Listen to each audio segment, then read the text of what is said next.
ఆర్థిక సంవత్సరం ముగుస్తున్న నేపథ్యంలో పీఎం ఆదర్శ యోజన కార్యక్రమంలో భాగంగా ప్రతిపాదిత పనులు మార్చి 31లోగా పూర్తి చేయాలని జిల్లా కలెక్టర్ పి ప్రశాంతి స్పష్టం చేశారు. సోమవారం కలెక్టర్ ఛాంబర్ నుంచి ఏలూరు, కాకినాడ జడ్పీ సీఈఓలతో పీఎం ఆదర్శ యోజన పనుల పురోగతిపై సమీక్షించారు.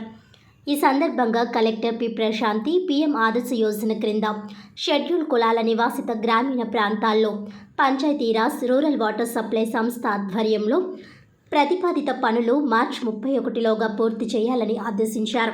ఇందుకు సంబంధించి కేంద్ర ప్రభుత్వం పశ్చిమ గోదావరి, తూర్పు గోదావరి జిల్లాలకు చెందిన నిధులను విడుదల చేయడం జరిగిందన్నారు. సుమారు 5 కోట్ల రూపాయల నిధులతో 100 పనులు పూర్తి చేయాల్సి ఉందన్నారు.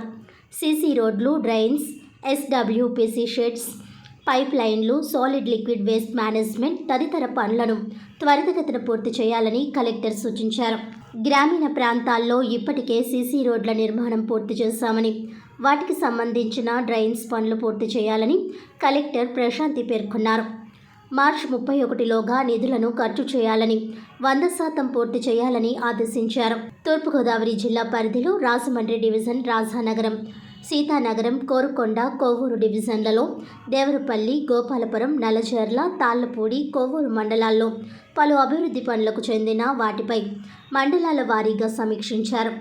ఈ జూమ్ సమావేశంలో జెడ్పీ సీఈఓలు సుబ్బారావు ఏలూరు, లక్ష్మణ్ కుమార్ కాకినాడ, డీడీ సాంఘిక సంక్షేమాధికారి ఎంఎస్ శోభారాణి, ఆర్డబ్ల్యూఎస్ఎస్ఈ బివి గిరి తదితరులు పాల్గొన్నారు.